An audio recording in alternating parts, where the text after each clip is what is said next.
Hi, good morning everyone. I am Dr. Rajesh, Technical Manager, Phenomenex, and on behalf of Phenomenex, I welcome you to this interesting webinar in which I will be talking about some of the common mistakes that we do with respect to HPLC method development or troubleshooting. For want of time, this talk will be mainly focused on issues relating to small molecules, primarily for reverse phase applications. A brief outline about the webinar. In a couple of slides, we look at the chromatographic process before jumping into the 5 common mistakes. The first one being not understanding the chromatographic interactions. We'll spend time trying to understand this concept, which would help us to choose the correct columns for our analysis. The second one would be not choosing the right mobile phase. Here we'll spend some time to understand the role of the mobile phase and how to select a proper buffer. The third mistake would be about not choosing the right diluent and temperature, where I would be discussing about the role of the diluent and temperature and how it impacts our chromatograms. The next point would be to discuss about trying to understand the issues and segregating them, whether it's system related, method related, or column related, which is very important in diagnosis. Uh, and lastly, we'd spend some time discussing about how to wash the column and store the column so that we could get reproducible results and also long column life. And we'll spend in the end a couple of points on summarizing the entire talk. HPLC is a technique which separates mixtures in a liquid mobile phase, where differences in analyte interactions with the solid stationary phase cause the components in the mixture to travel at different speeds. Analytes that are less attracted to the stationary phase elute out first, followed by those with greater affinity towards the stationary phase. As you can see in the picture on this slide, there are two colors, blue and red, that mark up the original dye that was injected. An analyst typically has one or more of three goals when using a HPLC. Analytical chromatography usually requires only a small amount of sample. So the goal of this type of chromatography is either qualitative analysis, that's identification of mixture of compounds, or quantitative analysis, that is determination of the amount of specific components in a mixture. Preparatory chromatography, on the other hand, is used to purify analytes of the mixture for further use, typically on a large scale. The reason that we perform chromatography is to separate and isolate specific molecules from a complex liquid matrix so that those target molecules can be identified, quantified, or purified. The process of chromatographic separation is based on the differential affinity and distribution of molecules between the stationary phase and the mobile phase that is passing through the column.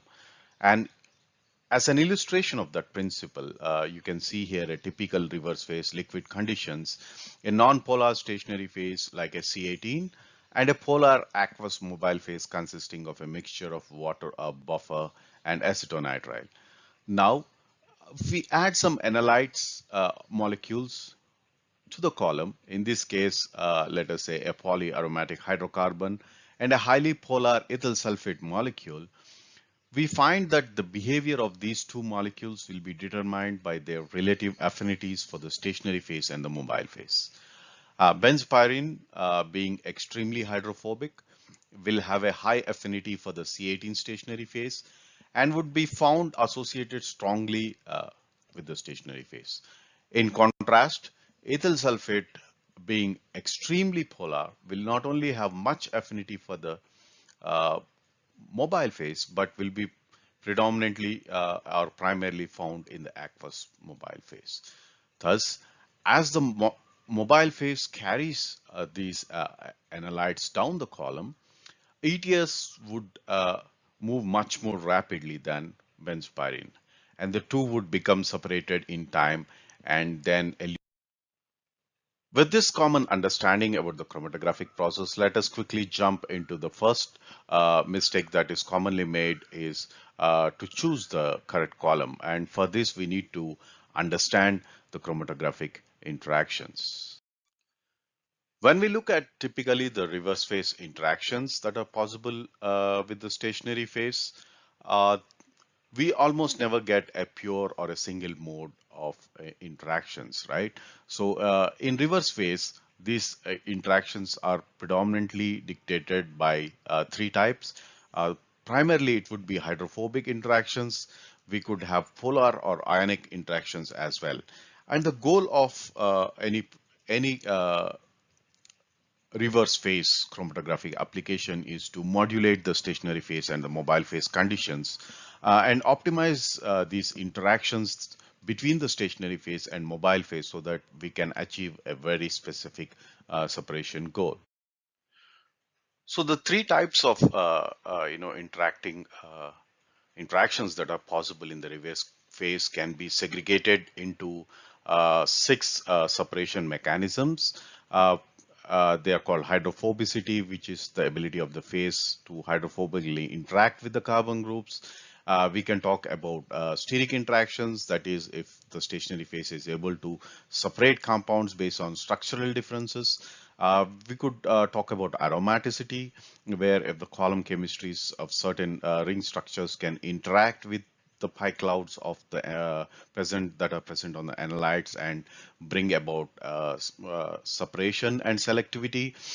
We can then talk about hydrogen bond accepting capacity. This is the ability of the phase to form hydrogen bonds with the proton donating groups. And we also have, similar to that, the hydrogen bond donating capacity.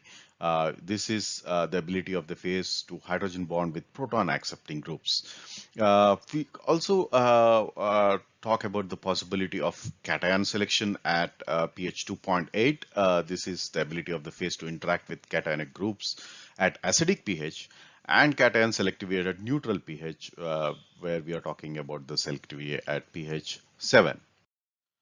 So the key to avoid making mistake of in the column selection is to identify the correct molecular interactions. So picking up a couple of analytes as an example here, we can see the various functional groups on the analytes present here. And if you can characterize the column based on these six types of mechanisms that are possible. And as you can see here in this example of the OH group being present on this analyte would bring about the maximum interactions which are possible with respect to hydrogen bond accepting capacity. So kinetics biphenyl would be the best column to bring about separation between these two columns. Coupled to that, we can also exploit about the differences in the aromaticity here and the steric interactions which are possible, which can differ between these two molecules here. So the overall idea here is to look at the functional groups which are present on the analytes and look at which columns can maximize these kind of interactions to bring about the separations. When we talk about hydrophobic interactions, these are weak, non-polar interactions, van der Waals interactions that are occurring between the non-polar stationary phase and that of the molecule. And in such cases, the retention would be predominantly predicted by their log p values. As you can see an example here of the chromatogram that is generated by running two analytes, toluene and ethyl benzene. We can pretty much predict the elution order by looking at the log p values. The higher the log p value, the more the amount of interactions it's going to have with the stationary phase, and the longer it is going to take to come out of the column. Polar interactions, on the other hand, these are interactions between polar functional groups of the analyte and the residual selenols or polar functional groups on the stationary phase. They can be hydrogen bonding or dipole dipole interactions as well.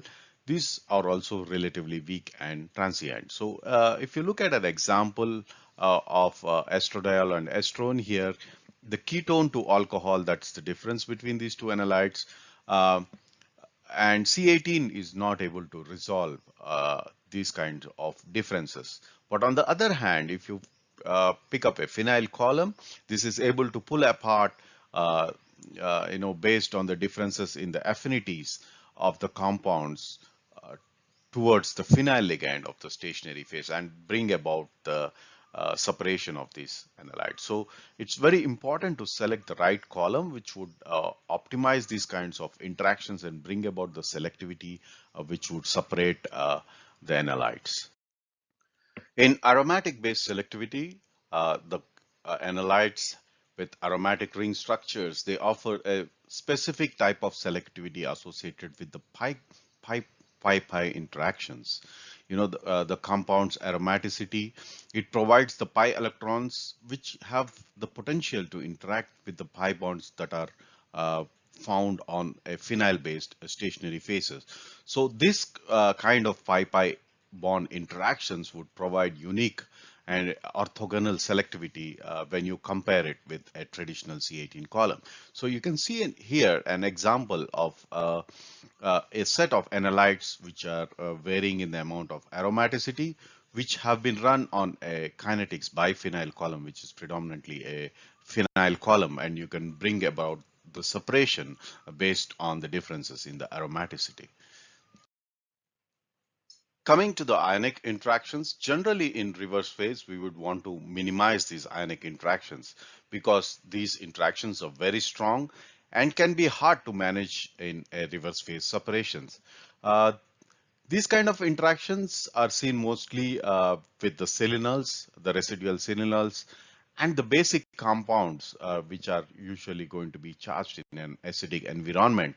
And these are usually reflected in the form of tailing because these interactions are slow to break as they are stronger. And you can see here an example of a column, where you can see the tailing of the basic analytes, and this is predominantly because of the ionic interactions. Let us now look at some of the bond phases. The first one being the C18 phase. This is one of the most popular stationary phase used in reverse phase chromatography, which offers excellent methylene selectivity. And typically, C18 stationary phase is used. And if you are having more polar analytes, then uh, they would go for high carbon load C18 ligands are also available for which offer more retention. C18 can be referred by various nomenclatures such as ODS, which is octadecylsilane, or if you're looking at USP description, it would be classified as L1. Uh, Here, the long chain hydrocarbons are responsible to in providing the hydrophobic interactions between the analyte and the stationary phase. So here is an example of a couple of metabolites which vary in just one methylene group, and how a C18 column is excellent and bringing about this separation.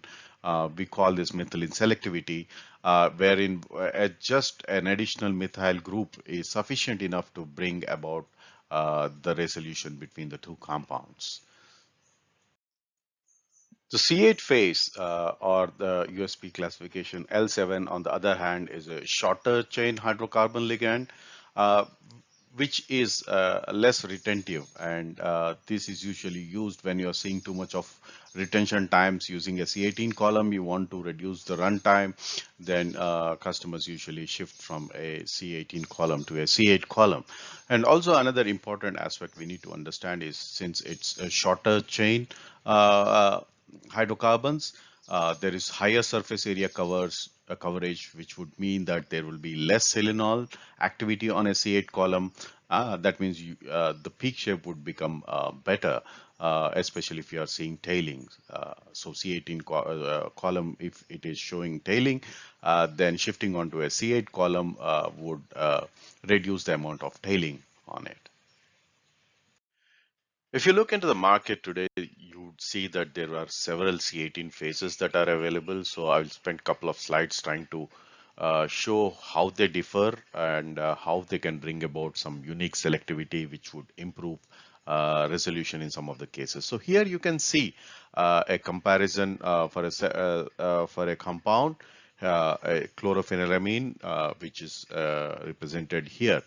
Uh, this is run on 4 different C18 columns here, represented as PS-C18, EO-C18, the traditional end-capped C18 and an XP-C18 in this case. So what you can see here is the amount of tailing and how it gets improved by selecting a different L1 column. In this case, it's a PSC18, and what it indicates is that this kind of additional charge, this is the positive surface C18 that media that we have, this kinds of improves the peak shape. So you can see that the peak shape has become better on the PS-C18. So sometimes it's very important that not just we select the C18 column, but also some kind of additional surface modifications on the C18 column, which would help us to improve the peak shape. Here is another nice separation that illustrates improved peak shape for basic analytes which are obtained on omega PSC18 phase, and also shows the 3 distinct selectivities that are possible of all the 3 omega C18 phases that we have. This happens to be a nutraceutical profile, and there are many peaks that are basic in nature, and these tend to show peak tailing on many of the C18 phases. In particular, if you can see that what is highlighted in this red box, the degree of tailing is much more on a traditional C18 or a polar C18, but the PSC18 gives you excellent peak shape, which is indicated here at the top of the chromatogram. This is because of the positive charge on the surface of the PSC18 that allows it to provide that excellent improvement in the performance. In addition, you can also see that among all the 3 phases, although they are based upon primarily the C18 ligand, they exhibit a distinct elution profile, which differs in selectivity and retention for many of the peaks. In particular, you can note the cluster of peaks that are highlighted in green here. You can see it together on the omega C18 and the polar C18 phases, but these are widely spread apart on the PS-C18 phase. So the point I'm trying to make here is that these are in fact 3 distinct phases with specific properties that are going to excel under different situations. So while selecting a stationary phase, it's very important for us to understand the nature of the analytes that are present in our mixtures and look at the surface of the column and select the column in such a way that it gives about the best peak shape and best resolution. The next major class of stationary phase are the phenyl bonded phases.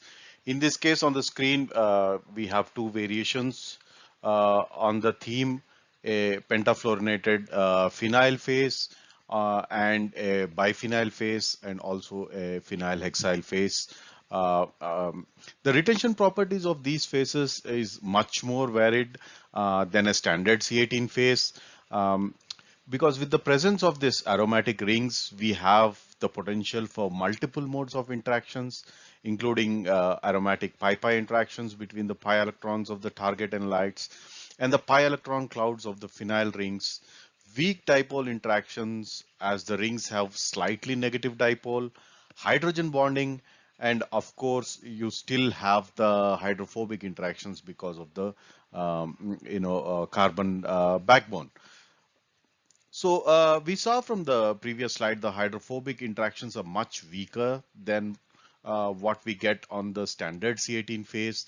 The phenyl phase exhibits a slightly weaker interactions in terms of hydrophobicity, but overall, the general property we get from the phenyl phases when contrasted to the C18 phase is a tendency for enhanced retention and selectivity for polar analytes, aromatic analytes, and particularly polar basic molecules.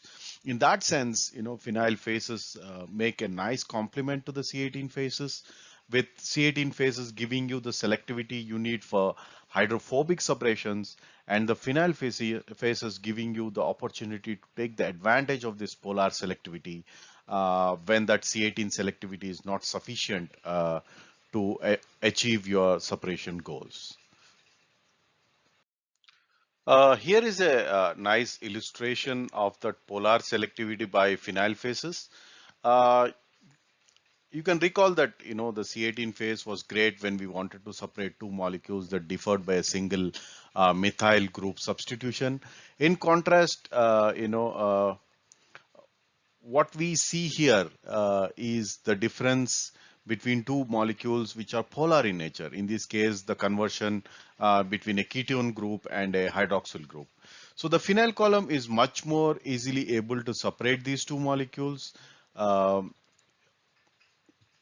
that is not to say that we could not achieve this on a C18 phase, but if we were to put time and energy and resources in trying to adjust and optimize the method conditions, you would still get the separation. But the selectivity on the phenyl, stationary phase is much more prominent in this case. And this is what we mean when we say that, the phenyl phase columns are great complements to C18 phase, with the C18 being useful for separating molecules based on hydrophobic differences, but the phenyl phases are more used to separate molecules based on their, the polar differences. Looking at the morphine isomers on this slide here, we see the poor selectivity which is exhibited on a C18 phase. When we move this to the kinetics, biphenyl, which is a phenyl phase, the three isomers are much better retained and fully resolved using the same gradient profile in the highlight methanol. So if we consider the structure of the compounds when we analyze these using the biphenyl phase, there is some hydrophobic interactions, but the increase in retention is actually a result of the hydrogen bonding from the heteroatom functionalities, pi-pi interactions from the aromatic ring structure, and the ionic dipole interactions from the basic nitrogen containing cyclic groups here. Exploring this selectivity, and by looking at an application for phenolic compounds, we can see that they differ only in the methoxy groups attached to the aromatic ring at the either end of curcumin structures which are presented here. So when we run in gradient conditions using 0.1% formic acid in water and MECN, there is a massively greater retention on the kinetics F5 column when you compare it with a C18 column, and in turn an improvement in selectivity. So the difference in sensitivity can be attributed to the different sample types, as these were not run on same concentrations. But the point to highlight here is that you get much better resolution on a phenyl column compared to a traditional C18 column, which offers an alternate selectivity in case of aromatic molecules. And this brings us to the next major class of stationary phase, the polar embedded or the polar end-capped phases. These are simply conventional, C18 or phenyl phases that are modified with small functional groups that give an additional level of polar selectivity to the phase. So on the right side of the screen, you can see a standard alkyl C18 phase. In case of polar end-capped, rather than using conventional trimethylsilyl, we use small polar end capping reagents. Alternatively, you can also embed the polar phases with functional groups such as carbamide or amide um, within the alkyl ligand itself. So in either of these cases, you would end up uh, with a final stationary phase that has lot of the same properties as that of the starting C18 phase, but with some additional unique properties because of the presence of these polar groups either as end capping or embedded. So here is an example of oxymetazoline and its oxidation products. We have compared it on three different columns. You see that on a C18 column, the separation is bit difficult. On a phenyl column, the peaks are resolved, but you get the maximum resolution on a polar embedded phenyl column. So in this case, the additional polar embedded groups will help you to resolve this properly and get much better separation of the analytes. So another example of the use of polar selectivity, uh, you know, uh, here is an example of set of catecholamines. These are polar. When you are running in polar, under polar conditions, high aqueous conditions, you have a couple of choices. Either you can use ion pair reagents to retain these molecules, because you can see on a C18 column there almost a couple of molecules are eluting out in the void. So either you can run them in ion pair reagents, but then using ion pair reagents have their own issues.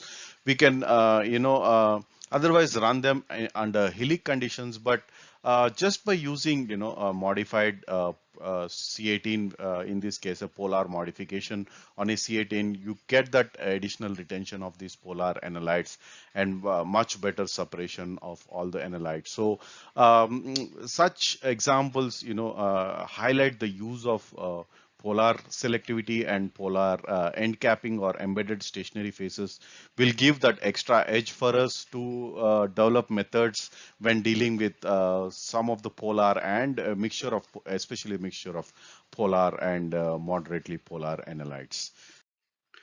So when you're dealing with polar analytes, we would always want to look for stationary phases which are stable in under 100% aqueous conditions. So here are some of our HPLC columns which are stable under 100% aqueous conditions, like our phenyl phases like biphenyl or phenyl hexyl, pentafluorophenyl, or Fi columns, polar embedded C18s, or Luna Omega PS8 C18. So these are specialized, modified C18 columns which can run under 100% aqueous conditions. So why can't we use a traditional TMS and capping columns with 100% aqueous conditions, or rather what would happen if you use them? We call this a phase collapse. Repeated use of 100% aqueous conditions would bring all these hydrophobic uh, ligands close to each other, and you will lose the uh, efficiency of the column. So this is what we call what is highlighted here in wetting and de-wetting test here, which is compared on three different columns. And you could see that this, for example, a column here which has tolerance for 100% aqueous stability, it retains most of the time, but you can see that the face is collapsing and most of the peaks are eluting out in the void if you are using 100% water as the eluent. So that is what again is highlighted here, where you can use some of the polar end capped columns for better stability of the face when you are running with 100% aqueous conditions. So this is again another important aspect for polar end capped or embedded phases. They give you a long time, column life without the phase collapse, even after running them at 100% aqueous conditions. So this is another example of norepinephrine and epinephrine, which is run on a synergy hydro column. This is again a polar end capped column, which is again run at 100% aqueous conditions, buffer, in this case a buffer. A traditional C18 column would give, after phase collapse, the peaks would look something like this, but you get excellent resolution on this synergy hydro column.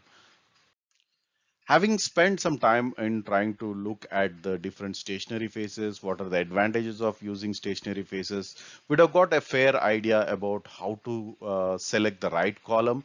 Uh, having known how to select the right column, we'll move to the next mistake, that is about buffer selection, because this is again a very important aspect in method development. We all know the concept of pKa and how acidic and basic compounds are either charged or are neutral at pHs, and the dependency of the pH and the pKa. So ideally, what I want to highlight on this slide is that we would ideally want to work uh, much away from the pKa, at least 2 units away from the pH, pKa of the molecule. You should set your buffer. So ideally acidic compounds 2 pH units below the pKa, and basic compounds 2 pH units above the pKa, because they will be in the uncharged form. So the primary, the mechanism of reverse phase chromatography, we all know, is hydrophobic. So for hydrophobic interactions to happen, we would want our analytes to be in unionized form. So for acidic groups, if they are in unionized form, they are more hydrophobic and strongly retained. Similar thing with bases. When they are in unionized form, they are more hydrophobic and more strongly retained. And whether they are going to be in ionized form or unionized form is going to be dictated by the pH of the buffer you are going to select, and that is why it is in a way mobile phase pH will dictate the retention behavior of the analytes. Um,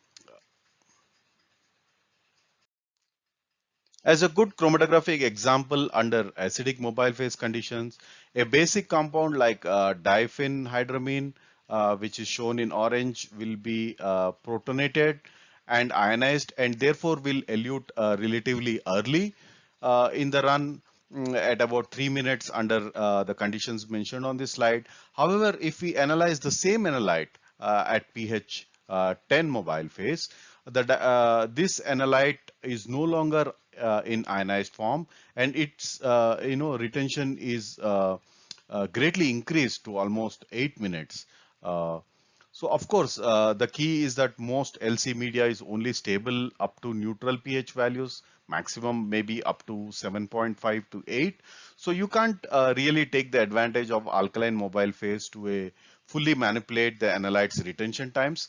But with specialized media like, if you're talking about kinetics, EVO, or Gemini NX kind of media, which are organosilico twin technologies, you can work up to pH ranges of about 12. So this will allow you to exploit the full range of the mobile phase conditions for your method development needs, especially if you are seeing less retention, you would like to shift the pH to a basic condition where you get more retention for basic analytes. So what are the important things that you need to consider while selection of the buffer? Of course, the first and foremost would be the stability of the target analytes in that particular pH. You need to understand that, if you go too low or highly acidic pH buffers can cause the hydrolysis of the stationary phase. So acid stronger than THF, it will strip down the bond phase, the stationary phase, and you would lose the efficiency on the column. It will decrease the retention times. It will also expose the selenol groups, which would lead to additional tailing. And quite contrary to that, when you move to again high pH conditions, here what happens is the silica dissolution, because the typical SiO-Si bond is stable up to pH 8, and even after extensive TMS end capping, we could get some columns to work with pH 10. But beyond that, I mean, there will be silica dissolution, which would lead to high back pressure issues and damaging the column. Of course, we have the organosilica hybrid columns like Gemini NX, and Kinetics EVO, which have the increased stability up to pH 12. So for buffer selections, if you look at the acidic pH, we generally have the TFA, phosphoric acid, and formic acids. At the neutral pH, we can use the phosphate at its pK2 values. For high buffer pH conditions, generally, bicarbonate buffers are used. So here is again another example of illustrating this principle of the dependency on the pH, and in this case, a group of nicotine metabolites. These are small polar bases with pK values in the range of 8 to 9. So in this case, we need to separate the nicotine from anabasine since they have the same parent mass. So it's an LCMS application, and when we analyze these under low pH conditions, at the top, what you can see in the form of 0.1% formic acid, you see that there is almost no retention of any of these molecules.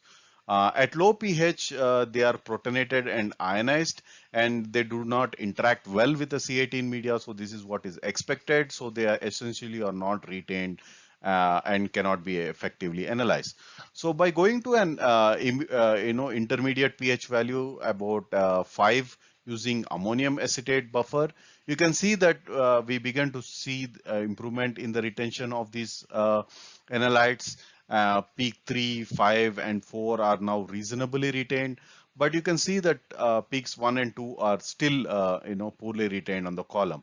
Thus, we want to further increase the pH to increase this retention.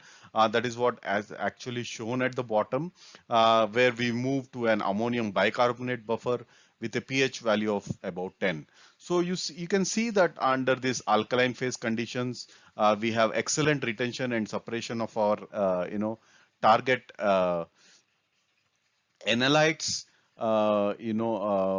because they are far less ionized at such a high pH. So the key here is that we can only perform this type of method if you are using a media which is stable up to the pH 10, and if not, then we have to look at other alternatives. So the next, obvious question would be like, is always a high pH condition the best option? So what we have done here is to show an example. We have picked up a set of analytes and we have run them on a Luna C18 column at different pHs. So right from pH 1.25 up to pH 10, you could see that neither the extreme pHs are not so great, but you need to strike an intermediate pH conditions where you get the optimum resolution. So that is what is actually highlighted here. Next mistake we often tend to do while troubleshooting is to underestimate the role of the diluent and the temperature. So we look at how important is it to control the temperature and to choose the right diluent in coming slides. So ambient temperatures, it's different throughout the year. So in different labs, in different countries and locations where the labs are there, it can bring about fluctuations. So temperature should be always controlled. And why this needs to be controlled? Because at high temperatures we have differences coming up in terms of mobile phase viscosity. It's going to be changed, which can impact a lot of things like efficiency, the back pressure, and analysis times.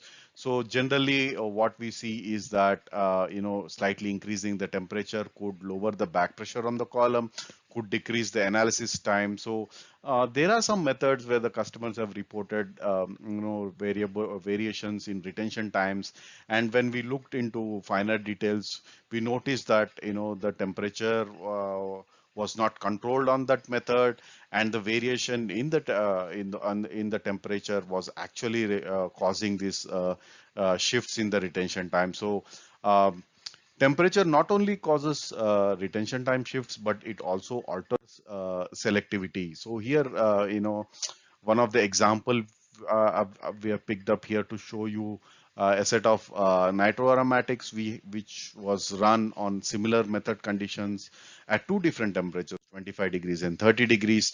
So what you can see here is I know definitely there are some peaks which are not resolved here, but The point I want to highlight here is the change in the elution order, right? So this is not expected, that we generally overlook that 10 degrees hardly makes a difference.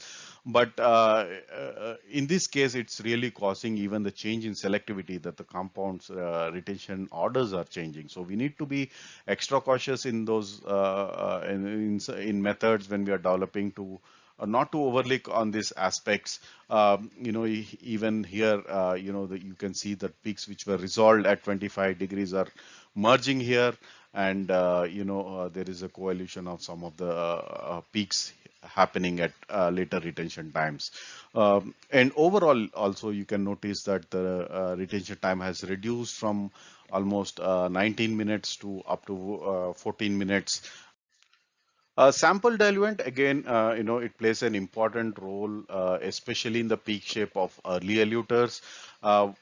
This is happens because the way the sample is introduced and when it enters uh, the column, if you are injecting with a strong solvent, it no more enters like a band. The entire sample is more diffused in a broad, and that gets reflected as a broad peak, as more so in the case of early eluters. But if the sample diluent has higher elutropic strength than the starting mobile phase, there is a large probability that you would see, the loss of retention. Also, most of the compounds will be eluting in the void volume. There will be a sample breakthrough happening, and all these things can be avoided by by selecting at the right diluent. So here is again another example where you can see a set of compounds, how the peaks are eluting out in the void volume by selecting 50% of organic.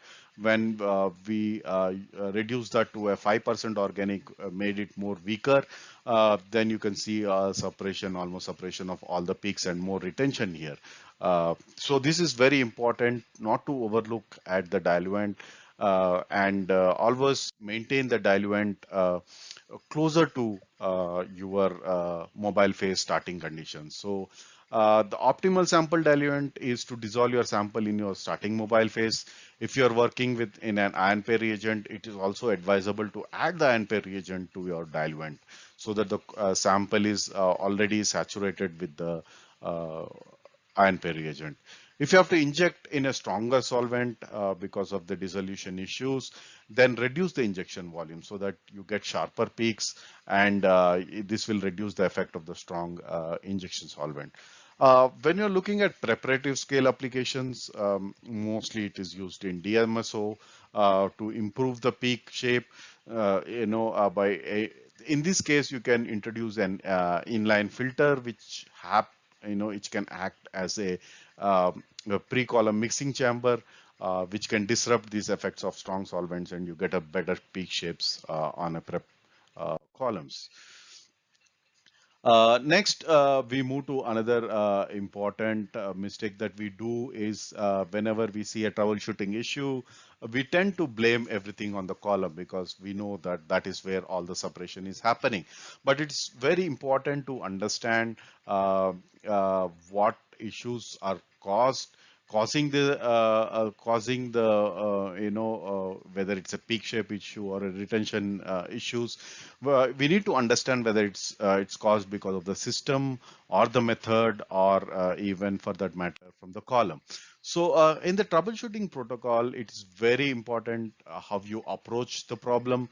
For that, the first step is to determine, first of all, if there is a problem. Then if there is a problem, then we need to segregate into two important aspects. That is mechanical, where most of this can be caused when we are looking at the peaks, and all the peaks on the chromatogram are affected.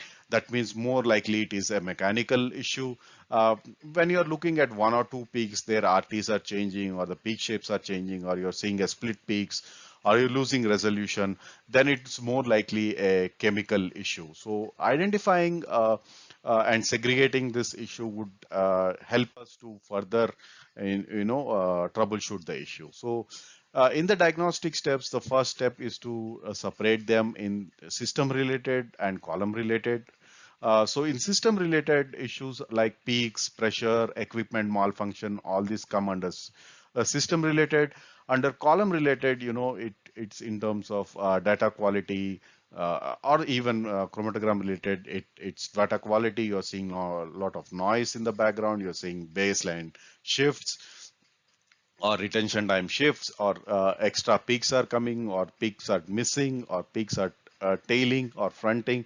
So all those things come under column or chromatographic related compounds. So one of them, steps we can take from these related issues not coming is to have good uh, is to avoid them from occurring in the first place. So whenever we supply a column, we have the CQA which is sent along with the column. So that is tested on our check standards, so, or the column performance standards. These are available with us. So it's a good practice if you can buy this, standards and run the column on your system. So that would give you a real picture about how the column on a new column is performing on your system. If at all there is too much of void in your system, you can try changing the tubings and optimizing your system to give the maximum efficiency. And keep an instrument log, keep a tab on how many injections have been made on the column, and how the column is stored, and also keep a regular maintenance for the variable parts on the LC, like the pump seals, the valves, check valves, and the injection seat, needle seat, things like that. That would help to avoid issues from happening in the first place.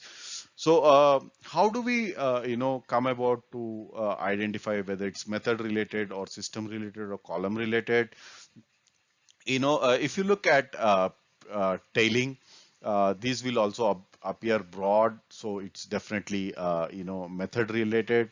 Broad peaks, right from first injection, you have put a new column and you are seeing broad peaks. That means definitely you are working on a low efficient system. Maybe you need to change the tubing ID, the length of the tubings, or sometimes even the sample loops, especially if you are injecting very less sample, like 1 or 2 microliters.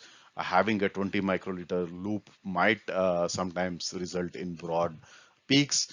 Uh, if the peaks are becoming broader with time, with the aging of the column, maybe it's indicating that the column is degrading. So we need to look at more finer aspects, what's actually causing this degradation. And one way to quickly identify whether it's a column related or a system related problem is to take the column onto a different system and run the same method. If you are still facing the issue, then it is column related. But if you are seeing an improvement in the chromatogram, that means it's a system related issue. So if it is column related, try to wash it in, and if it is back pressure, then definitely we recommend on Phenomenex columns to reverse flush the column and see if it's increasing. And when it comes to column, please check the date on the column, because columns more than 12 months old, 1 year old, might have aged under storage, and might be giving you less efficiency. Some of the common signs where the column is not to blame is pressure fluctuations. These are definitely related to system, so you need to check for leaks, delivery of mobile phase, whether it's happening at the flow rates that it's supposed to happen, are the pistons and the valves working properly on the pumps, and is the column properly installed? Are there leaks at the joints? So you need to check all those things. Retention time shifts, maybe the running conditions are not appropriate. You need to check at how much of equilibration and conditioning the column is happening. This is more pronounced in cases where there is ion pair reagents, which might require longer equilibration and conditioning steps.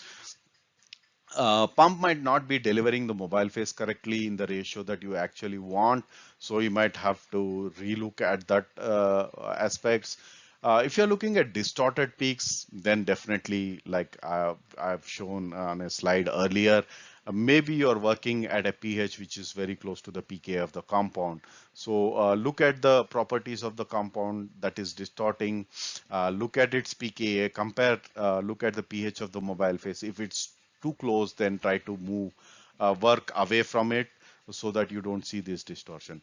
Or it could be like the injection solvent, like I've again mentioned earlier. If it is too strong, then the peak will become broad, or sometimes even the column is overloaded. So you need to look at what ID, what particle, what is the type of the particle you are working with, and look at the concentration of the analytes in your sample.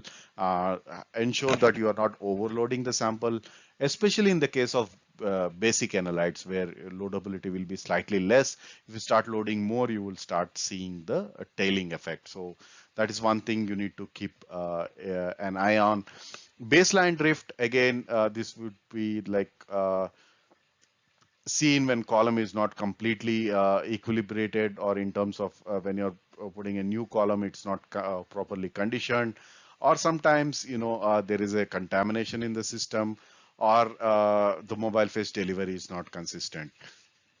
Uh, Change in peak responses, this is more likely to happen at the detector end.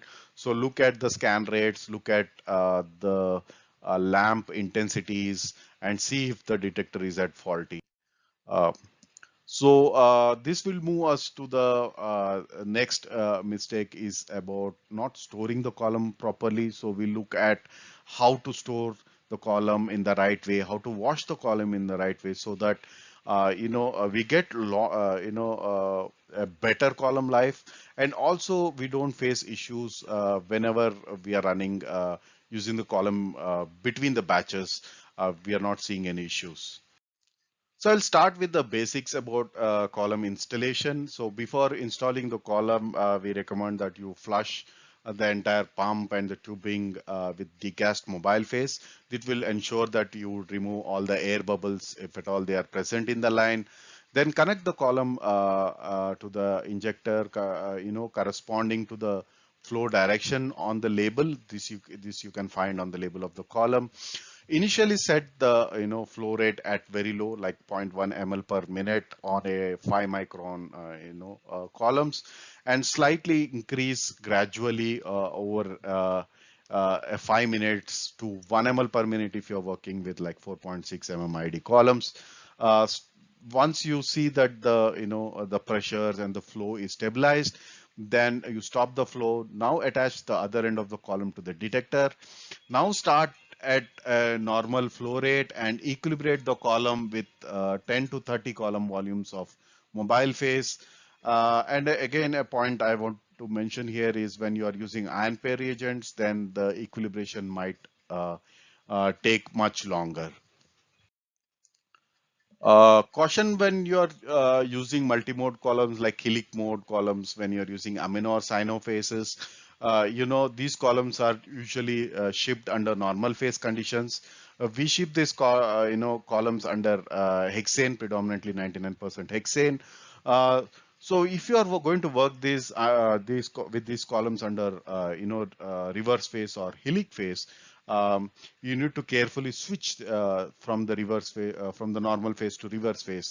That can be done by using IPA, which is soluble or miscible in both reverse phase and normal phase solvent. So when you are switching these columns, you need to at least flush with 30 column volumes of 100% isopropyl alcohol or THF, but THF again you need to ensure that you are using proper tubings because peak tubings can dissolve in THF. So IPA is the most preferred, and you can use at least 30 column volumes before switching them, and then you can equilibrate with at least again 20 column volumes with the new solvent after the solvent switch. So this is about a chart which is available on our website. You can download it. It talks about the miscibility of one solvent with the other. So whenever you're switching the columns, you need to ensure, or you're looking at the diluent which is different from your mobile phase, ensure that they are miscible in each other so that you don't face any other issues. Next, moving to column cleaning. This is a general column cleaning procedure, which is recommended for reverse phase columns. It can be right from C1 to C18 or phenyl phase columns or cyano or amino columns, which you are running if you are running them in reverse phase conditions. So, at least use 10 column volumes of each of this. So when you're starting first column washing after your use, you always start with the solvent ratios which your method was running. So if it was running at 60% buffer organic, you start your wash sequence with 60% water and organic. So that would ensure that first you remove the buffer. So you run in high aqueous conditions, so that first you want to remove all the buffers which would otherwise precipitate. Then slowly increase, it to 95% organic, which would remove all the hydrophobics. And then again flush it with mobile phase if you want, whenever you are testing the column.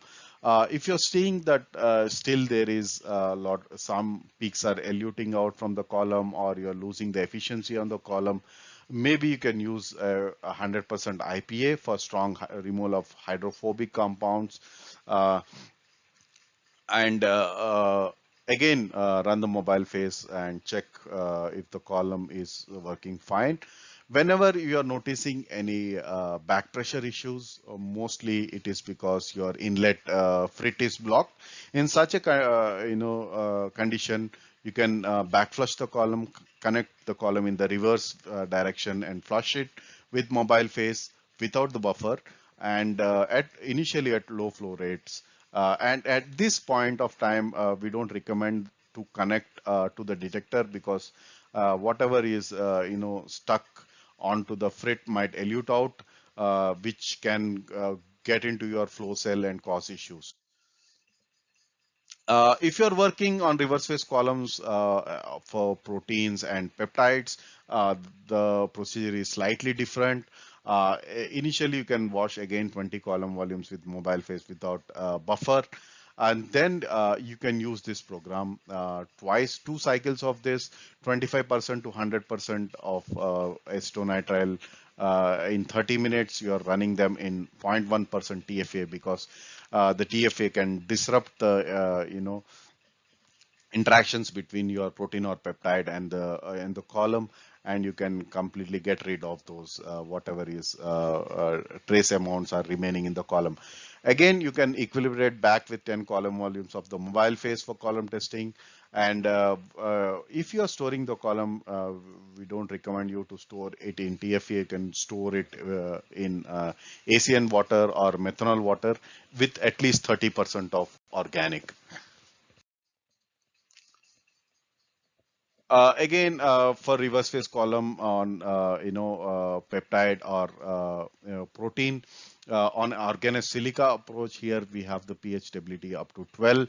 So in this case, you can use 1 molar NaOH in ethanol 1:1 to remove any adsorbed compound. So here is in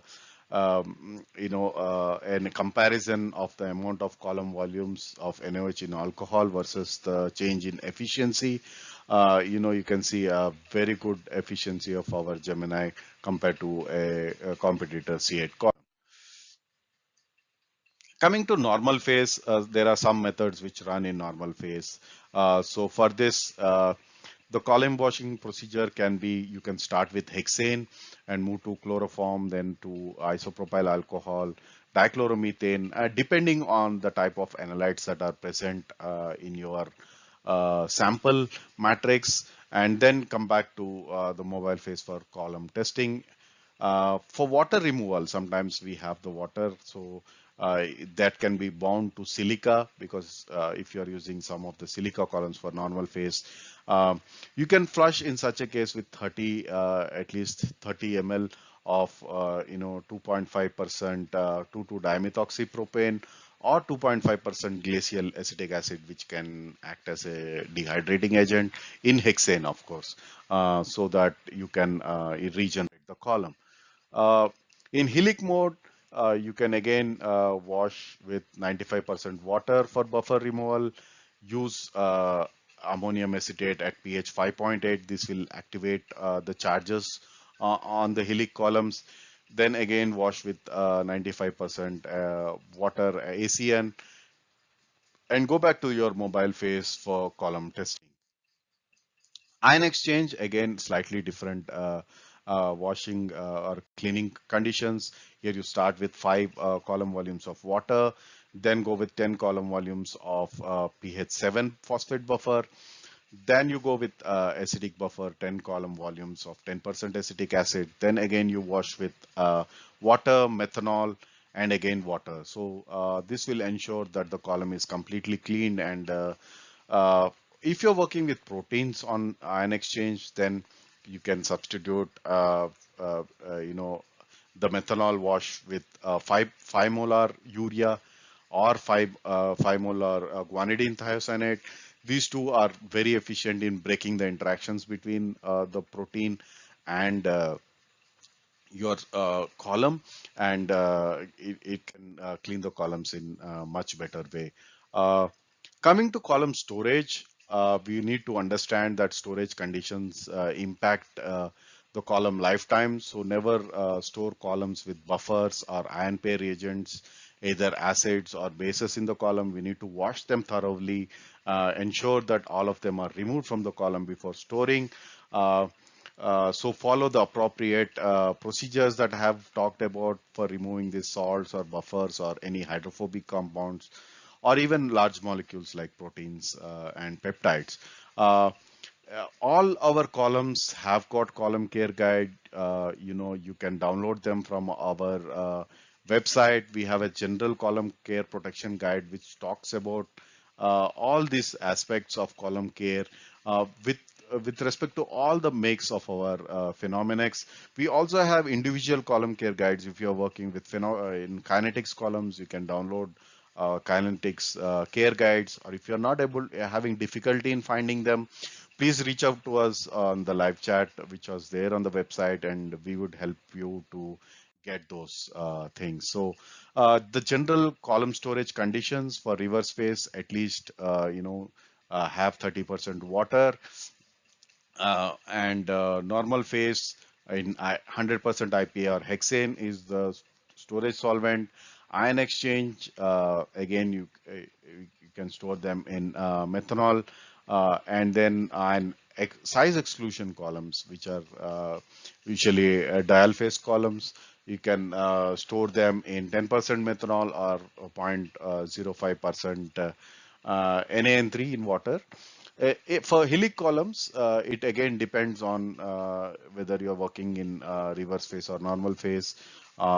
So especially the silica based or the dial phase columns, you can store them either in 80% AC and 20% water, or 90% nitrile and 10% water. So uh, coming to polymer columns, when you're working with size exclusion or ion exclusion columns, uh, these are low pressure columns, so you need to ensure that you don't give the pressure shocks to these columns. So whenever you are starting the run or ending the run, ensure that you stop or start the flow rates gradually. Also, a guard column is more recommended because this can dampen the pressure pulses and give a longer lifetime to the polymer based columns. Temperatures also, you often work with higher temperatures on polymer columns. So ensure that you gradually increase the temperature and gradually reduce the temperature at the end of the run, so that you don't give the temperature shock. Otherwise, what could happen is, this is one of the column damaged column from the customer. We have done the autopsy, and you can see that there is the compressed bed here, which would ideally should look like this. This is because of the pressure shock. When you rapidly start the method at high flow rates, it can compress the bed and create a void, and you will lose the efficiency. GPC columns, like our phenogel columns, which can be run across various organic mobile phases, you need to ensure that these are made up of PSDVB, so they swell, and their swelling capacity differs according to the solvent. So when you're moving from one solvent to other solvent, either in different methods or in the same method, you need to ensure that you switch, follow this path. So that is to give you an example that if you want to switch from a benzene, a method which is run using benzene to a method which is run in methanol using the same column, then after the run is over, you need to either use a solvent which is in B or C to come to the D. So this is one thing you need to strictly adhere to. Always check the solvent miscibility when you're switching, and always start with low flow rates like I have mentioned, and keep a tab on the back pressure. It should not exceed 45 bar because these are low pressure columns, and avoid water in the mobile phase.